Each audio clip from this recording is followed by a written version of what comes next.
Hi, I'm Brett Jendra with Truckstop. I'm a veteran of the transportation industry with over a decade of experience. I've done everything from unloading trucks to large brokerage carrier sales by phone to face shipper client relationship management with some of the Midwest's largest companies. You might also recognize me from parts 1 and 2 of this broker webinar series. And if you're not familiar with Truckstop, we're the largest online freight matching service in the country. But enough about me. Today I'm here to help you.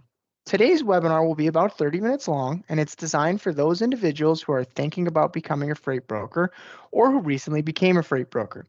As stated earlier, this is part 3 of a 3-part series designed to give a high-level overview of exactly what it takes to become a broker and run a successful brokerage business.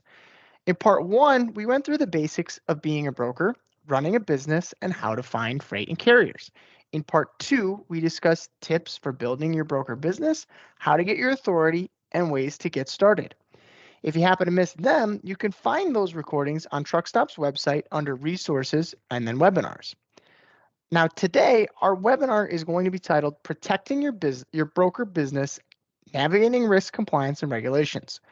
We will discuss how to set a solid foundation for your broker business in any market, ways to navigate risk and compliance regulations, how to properly onboard carriers, and tips to automate that process.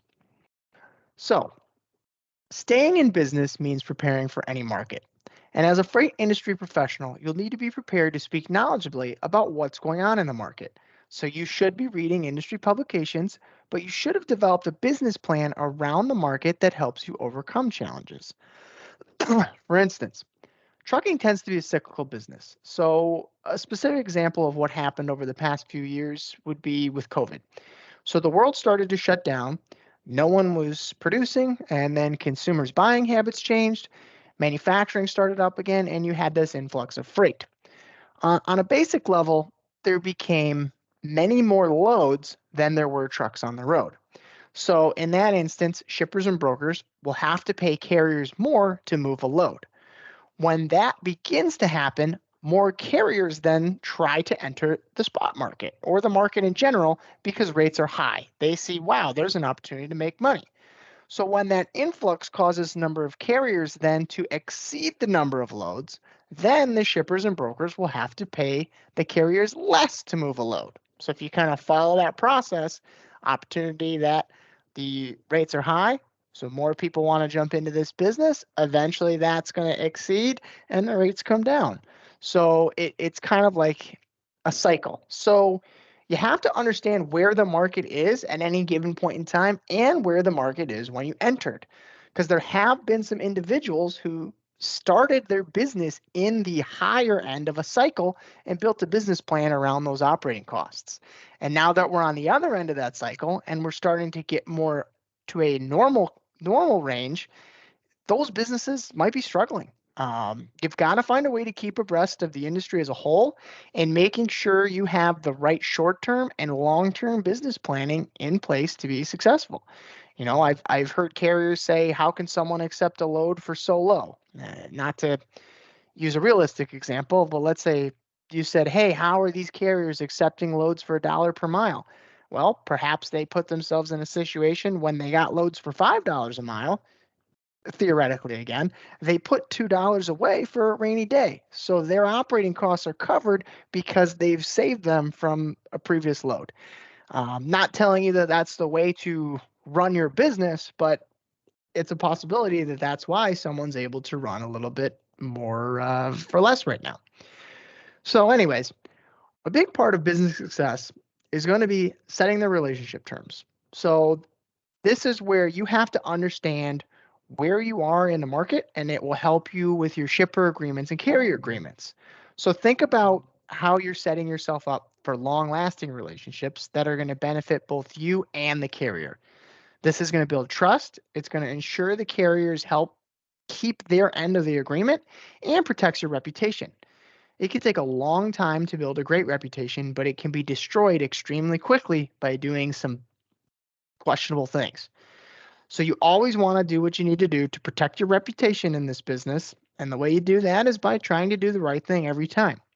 So some things you need to talk about when setting rate agreements are going to be, how are you quoting shippers? What information are you using to understand the right way to charge shippers? Truckstop has a rate insights tool that doesn't just provide lane specific data over a 3, 7, or 10-day average. It takes into account load specific data in real time to provide a real time carrier rate range. Again, that's called rate insights, and it is trying to take into account everything within the load. Other similar tools exist, but a lot of those right now, they only take into account things like lane average and equipment type. They may not even take into equipment type, but rate insights is taking into equipment type, weight, um, lane, time of year. All of these things are trying to be calculated into that tool. So I definitely would um, highly recommend that you use some type of tool to understand your margins before you're accepting loads, and think about how things could change over time if you're engaging in some type of long-term contract. Also, you want to think about how are you negotiating with your carriers. You're going to use phone, email, digital bookings, combination of everything. Truckstop has the ability that you can use a book it now feature on our load board. Again, our rate insights tool is a great tool for understanding the rates, and you can use that as digital data and digital leverage when you're speaking in phone and email uh, to sound knowledgeably and to really say, hey, this is why I'm offering you X, and this is why I think it's fair. Those are the types of conversations you're going to have on a regular basis. So going back to how you're obtaining loads, the other thing you want to think about is how far are you doing this? So I mentioned in the shipper area is you don't want to end up agreeing to move too many loads for a shipper at rate X if you see that there's a potential that the market's going to shift in a direction unfavorably. Or understand that you may have to be in a situation where you're going to have larger margins on loads during certain market cycles, but you're going to lose money on loads during the other cycles. But this might be what you have to do to win the business. So you've got to kind of understand where that balance is going to be throughout the process. A good example would be, hey, Mr. Shipper I'm going to give you these 5 lanes, but only if you accept this 1 lane. And maybe on those 5 lanes, you make a heck of a good margin, but on that 1 lane, you may have to take a loss on every single load. But it's going to balance itself out with that particular customer. But that's the only way that customer was willing to give you all of that business. So think about things like that. Other thing is, how far out are you booking carriers on loads? So this is going to have some challenges as well. How well can you find this shipper load can be regularly covered by a carrier, and perhaps there's a way to automate that process. Hey, I used to work with a customer who had a daily inbound load from Connecticut to Brooklyn, and we discovered that there was a customer in Brooklyn who had an every other day load out to Connecticut. So we put him on this load, and he was pretty much guaranteed that load anytime he wanted it for that particular rate, because it was exactly what he's looking for. If you find those situations, find ways to automate that process and automate that relationship. So, so I mentioned kind of understanding the market shifts and being prepared for those things that you can control and even some that you can't. So the market, again, is trying to settle down a little bit from those COVID highs, but there's still going to be some fluctuations in things like fuel prices, surpluses and shortages of goods, surpluses and shortages of trucks, and that's going to impact your business and your costs. Many industries even have seasonality that's going to affect rates in certain regions, like, for example, the Northwest, if you want to haul Christmas trees during harvest time. So try to create business efficiencies while things are good so that when change or challenges come, you're ready.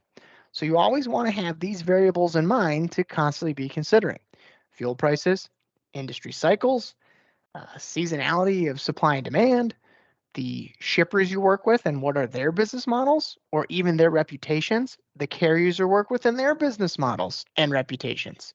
And how do you manage those? Through a carrier vetting process. Perhaps you're utilizing a tool like RMIS Light or Safer Watch. Again, those are truck stop opportunities. And how are you handling fluctuations in cash flow?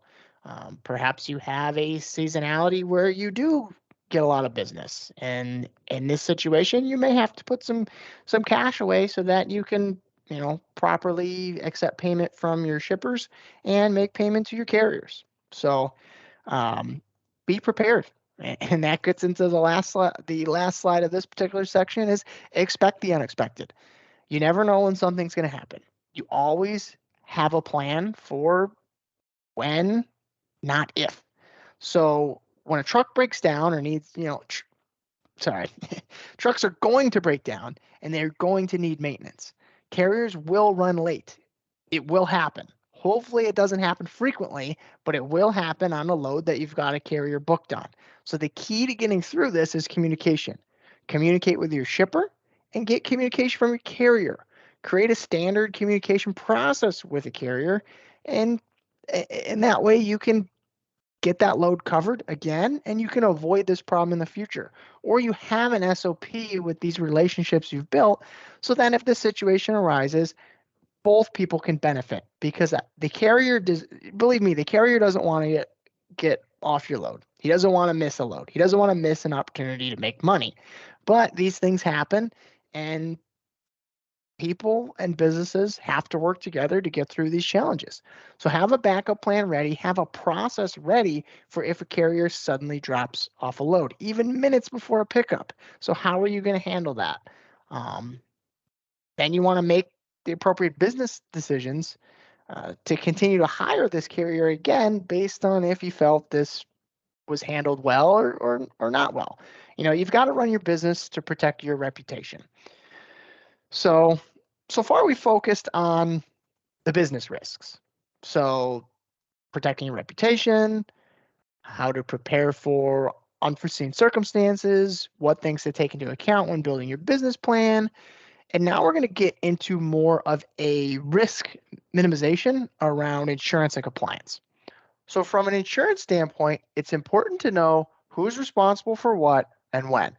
The best folks to speak to about that are going to be your insurance specialists themselves. But as a broker, it's in your best interest to know and trust your carriers too, because they represent the extension of your business. Make sure that they know the rules, they're following the rules. Do they have verified insurance?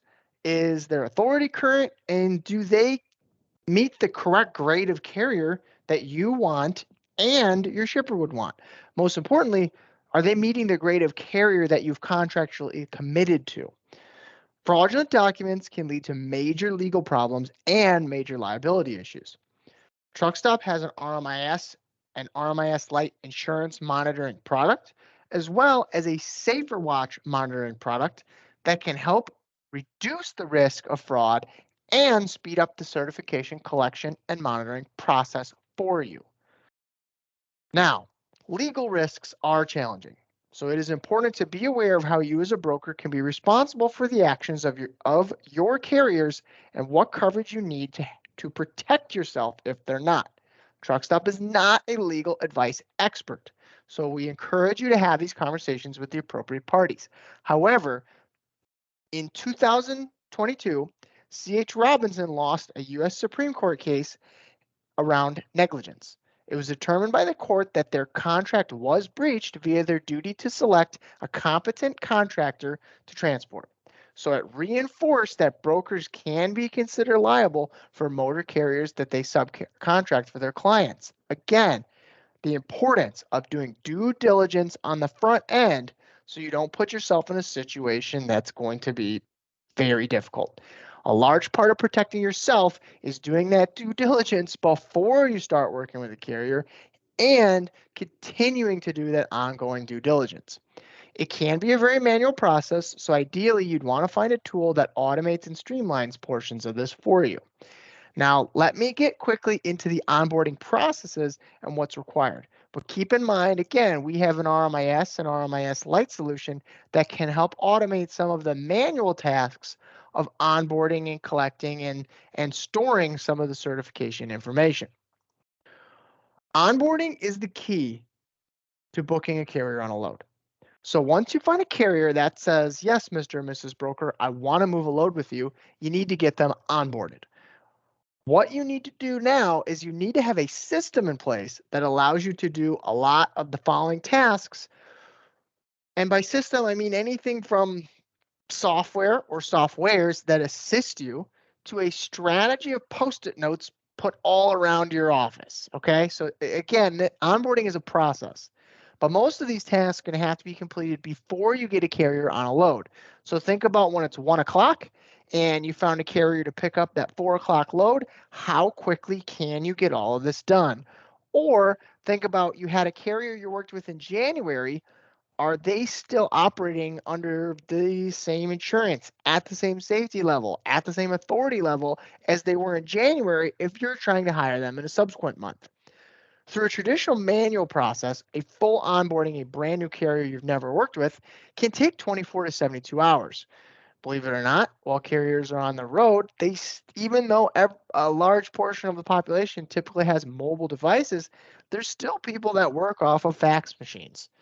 Um, you also have to remember the carriers are on the road, so it can be difficult to get that information, especially if they're a true owner operator.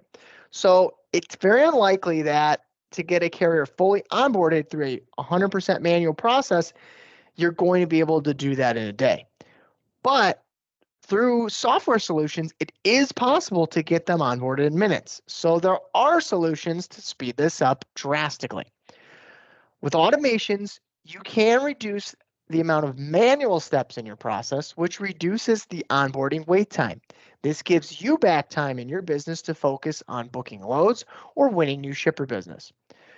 During this process of onboarding, you also have the opportunity to build a carrier relationship and ensure that you're onboarding a carrier that is quality and that you want to work with long term. And that as you get to know these carriers, you already have their documentation on file. You already understand what they're looking for, and you can actually use their preferences as an advantage to your business. I'll get into that a little bit later. Your carrier onboarding checklist is going to include, but is not limited to, obtaining verification of MC and DOT numbers, obtaining a W-9 and tax ID because at some point that carrier is going to want you to pay them, a verification process for their auto liability and cargo insurance. You're going to want to ensure that it's properly certified, not altered, and you want to ensure that the dates are correct and you're not in a situation where there's a mid-trip lapse. Oftentimes, this is going to require you to call the insurance company. But what do you do if the insurance company is small or it's Saturday morning and they're closed? There are many nuances in this process. Getting official and correct documentation is key, and making sure this documentation is staying up to date is also critically important. So you got to think about what that carrier is doing when you're not using them. Now, how do you know their certification of insurance lapsed? How do you get a new one before you're calling them to put them on a load or they're calling you to ask them on a load? Who is managing this process for all of your carriers? That's something that you have to think of in your business plan. The same goes for MC and DOT statuses, but more on that later. So another part of the onboarding process, and we touched on this, is part of that discovering your carrier's attributes. What are their hours? How many drivers do they have? What types of equipment? What types of lane do they run? Getting this information up front will give you a better working relationship over time because you're understanding if I find a shipper that has this type of freight, I've already got a carrier that I think is going to handle that. Or if you build a relationship with a carrier, let's say I built a relationship with uh, Ninja Turtles Trucking, and he decides that he loves to haul paper loads, then you can actually target shippers that haul that create that type of product. So think of it in a sense like if I have a relationship with shippers that like to haul paper, well, guess what? Now I have an advantage when I'm calling a paper company. Hey, Mr. Paper Company, I have a relationship with these 3 shippers that actually love to run your product and they know how to run your product well. I have examples of them running your product well. How can I'd like to get involved and build a relationship with you to get these guys going. So there's an opportunity of how you can kind of learn what your carriers like to do, and leverage the carriers you have to gain new business. Now, as I said earlier, another part of this process is going to be checking the status of your carrier. So the carrier safety scores, their active authority, their time in service. So again, I skirted this a little bit. You hired them earlier in the year when they were highly rated, but they made some poor business decisions or just frankly broke the law, and now they've got a lower score. Are you still going to be able to trust them? Do you still want them representing you at a shipper or a delivery? Who's going to be managing the process to make sure that these guys are following the rules, or gals? But these businesses, again, are an extension of your business. Reputation is important. And then, of course, the last piece of this entire process is getting a carrier to sign your legal agreement so that the relationship terms are clearly laid out to both parties. Okay, so again, key things here. How are you obtaining the original information and documentation to onboard a carrier? How are you ensuring that the carrier meets the minimum legal requirements? Ensuring the carrier meets the minimum requirements for your shippers? And ensuring the carrier meets the minimum requirements to represent you. How and who is constantly monitoring documentation and carrier statuses at your business? So, getting into that a little bit, what amount of business time do you deem appropriate for these tasks? Are you going to allocate a single individual to do this for you? You're going to have to pay that person. Are you going to decide, I'm going to have to do this X amount of time? The more carriers that you try to keep onboarded and working with and active, the more time consuming this process potentially could be. And that's why we ultimately recommend that you look for automated solutions that can remove some of the heavy lifting. Truckstop, again, has RMIS and RMIS Lite, which assist you in onboarding and monitoring. Truckstop has SaferWatch to assist you in monitoring as well. And our load board is also a carrier rating system to help identify carriers who've been performing well for other brokers and shippers on our load board. But at the end of the day, you have to find the process, tools, and solution that work for you. It's recommended that you be proactive in finding that process rather than reactive. So this comes towards the conclusion of our 3-part broker series, and I want to thank everyone that's made it this far. Let's quickly recap today's conversation. In this business, relationships and reputation are paramount. Protecting your reputation is protecting your business, so be sure to set a solid business plan and foundation. Understand legally who's liable for what and when. Make sure that your shippers and carriers understand that as well. Mitigate risks by building relationships with reputable carriers. And to do this, you need to onboard those carriers through a process of checks and balances, as well as monitor those carriers through processes with checks and balances. Truckstop technology like Loadboard, RMIS, or SaferWatch can help streamline your onboarding and monitoring process, among other things. But again, don't always rely on one tool to be your set of truth, just like your cell phone sometimes needed two-factor authentication for passwords. You're the last line of defense to ensure that your carriers are compliant. At the end of the day, it falls on you. So again, if you want to learn more, visit truckstop.com or call us at 888-364-1189. My name is Brett Jendra. You can email me directly at brettjendra@truckstop.com. I'll gladly be able to assist you with anything I can or direct you to the right personnel. And for those of you who made it through all 3 parts, I wish you luck on your new business venture into the exciting world of freight brokering. And I hope that Truckstop can be a piece of that success. Thank you. Have a wonderful day.